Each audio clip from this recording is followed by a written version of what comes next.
Hey everyone, this is Vicky. Welcome to my channel Vicky speed game. तो आज ये day 59 84 days transformation game का। तो आज हम कुछ अलग करने वाले हैं पिछले वर्कआउट से, क्योंकि आज हम जो है रिपीटेशन में थोड़ा सा ट्विक करेंगे। ठीक है, तो वर्कआउट्स वही रहेंगे लगभग, सिर्फ हमें रिपीटेशन में अलग करना है। तो मेरा वर्कआउट हो चुका है ऑलरेडी, तो अभी मैं आपको सिर्फ वो दिखाऊंगा जो आपको करना है। ठीक है, मैंने आज किया और अगले थोड़े दिन हम वैसे ही करने वाले। ठीक है, तो इसके लिए आपको पोजीशन पता है। पहला सेट है हमारा चेस्ट फ्लाई। आज हम करने वाले चेस्ट और ट्राइसेप उसके साथ। 1 2 3 4। तो इसके लिए आपको थोड़ा सा टिल्ट करना है, एक पैर आगे और टिल्ट करके फिर अपर बॉडी हिलनी नहीं चाहिए आगे पीछे। ठीक है, एक ही जगह पोस्चर फिक्स होगा आपका। और इसके हमें क्या करना है, पिछले जो वर्कआउट्स में हम क्या कर रहे थे कि रेपिटेशन कम लगा रहे थे, लेकिन अभी क्या करना है, हमें 15 to 20 के आसपास जाना है। 20 के आसपास लगाना है। ठीक है, चेस्ट फ्लाई के 20 के आसपास रेपिटेशन लगाने। और उसके साथ हमें करना है रोप प्रेस डाउन। तो रोप प्रेस डाउन के लिए आपको पता है पोजीशन कैसे होगी, इस तरीके से चेस्ट आउट, बैक स्ट्रेट और फुल्ली स्क्वीज एंड स्ट्रेच। ठीक है, और इन दोनों के बीच में कोई रेस्ट नहीं लेना है। ये दोनों सुपर सेट, ठीक है, दोनों मिलके, तो दोनों के बीच में कोई रेस्ट नहीं लेना है। दोनों वर्कआउट होने के बाद 1 मिनट के आसपास ब्रेक लेना है। उसके बाद फिर से 2 सेट करने हैं और हमें क्या करना है, रेपिटेशन सेम रखनी है, 15 to 20 रोप प्रेस डाउन के, और जो हमारा चेस्ट फ्लाई है उसके 20 के आसपास जाने की कोशिश करनी है। ठीक है, तो इस तरीके से हमें फर्स्ट सुपर सेट करना है। तो हमारा नेक्स्ट सुपर सेट का पहला वर्कआउट है, जैसे हम करते आ रहे हैं, बारबल प्रेस। तो इसके लिए हमें क्या करना है, अभी वेट कम लेना होगा, क्योंकि हम क्या कर रहे हैं, अभी रेपिटेशन हाई लगा रहे हैं। ठीक है, इसके हमें क्या करना है, 15 के आसपास जाना है। थोड़ा सा मुश्किल वर्कआउट है, तो ज़्यादा नहीं लगाना है। आपको पता है पोजीशन कैसे होगी, इस तरीके से आपकी एल्बो 45 to 60 डिग्री में आगे आनी चाहिए। ठीक है, 1 2 3। चेस्ट को अपर लोअर चेस्ट के आसपास होना चाहिए आपका वर्बल। ठीक है, लोअर टू मिड चेस्ट। 4। इस तरीके से हमें इसके जो है 15 के आसपास जाएंगे तो भी चलेगा, 20 के आसपास गए तो और बेहतर है। और इसके साथ हमें करना है स्कल क्रशर। ठीक है, तो स्कल क्रशर के लिए वेट और ज़्यादा कम लेना होगा, क्योंकि स्कल क्रशर मुश्किल है थोड़ा वर्कआउट। ठीक है, 3 4। इसके लिए हमें यहाँ तक आना है। ठीक है, एक जगह फिक्स होगा एल्बो और यहाँ तक आना है आपको, माथे तक, और फुल्ली स्क्वीज करना है और फुल्ली स्ट्रेच करना है, स्क्वीज एंड स्ट्रेच। ठीक है, तो इसके हमें 15-20 उसके प्रेस के भी, बारबल प्रेस के, और ध्यान रखना है कि हमें वेट कम लेने की कोशिश करनी है। पिछली बार हम जो लगा रहे थे, पिछले 4 डेज पहले या पिछले कुछ दिनों से जब लगा रहे थे हम 2-3 वीक से, वो वर्कआउट जो है उसमें ज़्यादा वेट जा रहा था आपको, क्योंकि उसमें हम रेपिटेशन कम लगा रहे थे। ठीक है, लेकिन अब क्या कर रहे हैं, हम रेपिटेशन ज़्यादा लगा रहे हैं, 15-20। तो क्या करना है, हमें वेट कम लेना है। तो उन दोनों के बीच में कोई रेस्ट नहीं होगा। बारबल प्रेसेस और उसके साथ स्कल क्रशर, दोनों के बीच में कोई रेस्ट नहीं होगा। दोनों वर्कआउट होने के बाद 1 मिनट का रेस्ट और 2 सेट करने, इस तरीके से 3 सेट करने, और रेपिटेशन सेम रहेंगे। ठीक है, हर एक सेट में।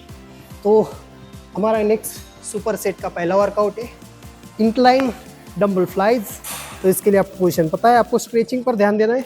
स्ट्रेच करते समय फुल्ली स्ट्रेच करना है, और स्क्वीज करते समय आपको डंबल को टच नहीं होने देना है एक दूसरे को। ठीक है, इस तरीके से 1 2 फील करना है आपको। ठीक है, आपका ह्यूमरस बोन जो है वो यहाँ चेस्ट को टच होना चाहिए। ठीक है, इस तरीके से। ठीक है, इस तरीके से आपका ह्यूमरस बोन जो यहाँ टच होना चाहिए। तो इसके साथ हमें करना है डंबल ओवरहेड एक्सटेंशन। ठीक है, तो इसके लिए पोजीशन पता है आपको, इस तरीके से जो है डायमंड ग्रिप लेना है और fully squeeze and fully stretch. ठीक है, इसमें बहुत लोग ऐसे हाफ वे करते हैं, लेकिन आपको क्या करना है, fully squeeze and fully stretch. आपको ध्यान रखना है, मैं जैसे कर रहा हूँ वैसे करना है, अलग तरह से कुछ करना नहीं है। मैंने टेक्निक बताया, अभी भी बता रहा हूँ। अगर आपका कोई क्वेश्चन है टेक्निक के रिगार्डिंग, तो आप क्वेश्चन पूछ सकते हो। ठीक है, तो इन दोनों के बीच में कोई रेस्ट नहीं होगा, इंक्लाइन फ्लाइज और उसके साथ डंबल ओवरहेड एक्सटेंशन। ठीक है, इन दोनों के बीच में कोई रेस्ट नहीं होगा। दोनों वर्कआउट होने के बाद 1 मिनट का रेस्ट और 2 सेट करने, और हर एक सेट में हमें जो है 15-20, और हमें क्या करना है, इंक्लाइन फ्लाइज के 20 रेपिटेशन लगाने की कोशिश करनी है।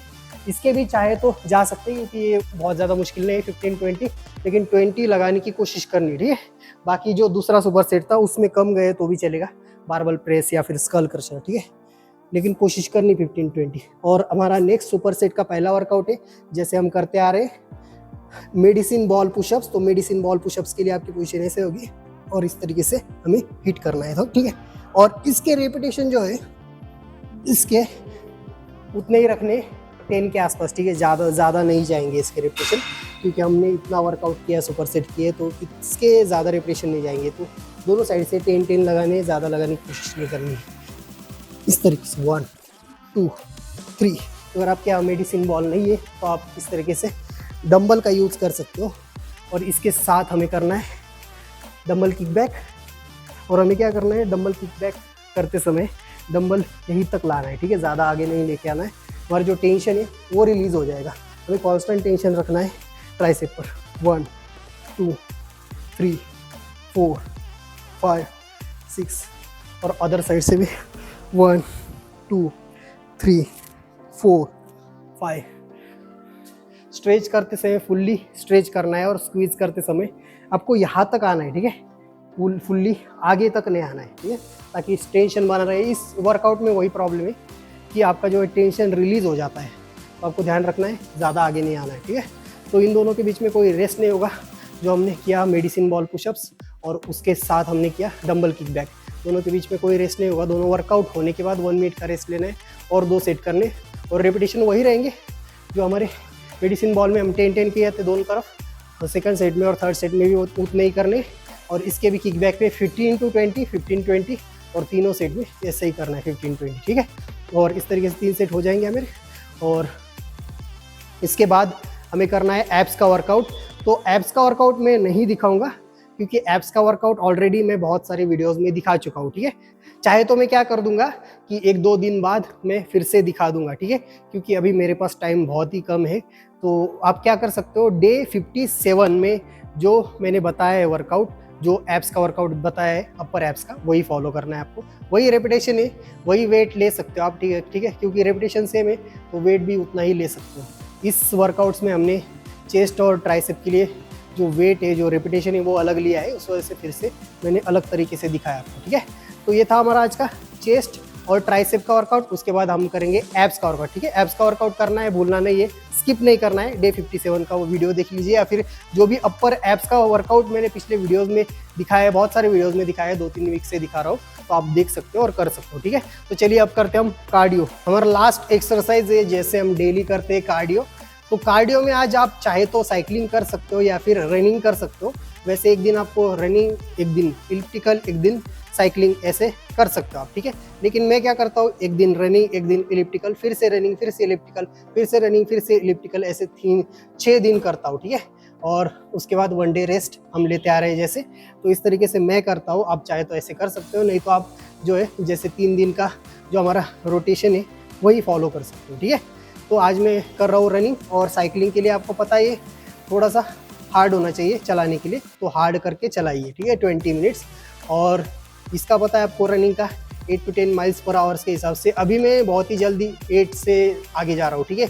अभी मेरा इंड्योरेंस लेवल बहुत ज़्यादा बढ़ चुका है, मुझे बहुत ही आसान लग रहा है अभी, ठीक है। वर्कआउट ये 10 माइल्स पर आवर्स के हिसाब से करना मुझे बहुत ही आसान लग रहा है, ठीक है। तो उस वजह से मैं क्या कर रहा हूँ कि बहुत ही फास्ट बढ़ा रहा हूँ। 8 से शुरुआत कर रहा हूँ, वैसे 8.5, 9, फिर 9.5, ऐसे तुरंत बढ़ा दे रहा हूँ। 10 मिनट के अंदर अंदर 10 के आसपास जा रहा हूँ। तो अभी अगली बार मैं क्या करूँगा, आज भी मैंने बहुत ही फास्ट बढ़ाया। आज मैंने 10 मिनट के अंदर ही 10 माइल्स पर आवर्स के हिसाब से रनिंग की, ठीक है। उसके पहले तो मैं 11 के आसपास भी गया था, कभी कभी बॉडी साथ देती है तो और ज़्यादा फास्ट करता हूँ मैं। तो आप भी कर सकते हो। तो जो कर रहे हैं फॉलो, उनका एंड्योरेंस लेवल बढ़ चुका है, तो ऑलरेडी वो भी कर रहे हैं, ठीक है। उनका एंड्योरेंस लेवल बहुत ज़्यादा बढ़ चुका है, तो उस वजह से वो वर्कआउट्स भी आसानी से फॉलो कर रहे हैं। उनके 6 पैक एब्स भी आ रहे हैं, मेरे भी आ रहे हैं, ठीक है। और 84 डेज तक क्लियरली विजिबल हो जाएंगे, ठीक है। तो आप भी अगर फॉलो करोगे तो विजिबल हो जाएंगे। फर्स्ट डे से फॉलो करो, कोई क्वेश्चन हो तो पूछ सकते हो। और न्यूट्रिशन प्लान आपको दिया ही है डिस्क्रिप्शन में, बहुत ही आसान है, बहुत सारे ऑप्शन है और घर के खाने जैसा ही है। उसमें कोई चेंजेस चाहिए तो मुझे कमेंट में पूछ सकते हो, मैं उसके रिगार्डिंग जो है अल्टरनेटिव्स दे सकता हूँ आपको, ठीक है। तो कमेंट में पूछिए और लाइक कीजिए, शेयर कीजिए जिनको ज़रूरत है इन वर्कआउट्स की। और ये भी 20 मिनट्स करना है, ठीक है। 20 मिनट्स होने के बाद आपको घर जाना है, पोस्ट वर्कआउट जो भी लेते हो लेना है, ठीक है। तो ये था आज का हमारा वर्कआउट। तो सब्सक्राइब कीजिए चैनल को। तो चलिए मिलते हैं अब नेक्स्ट वीडियो में।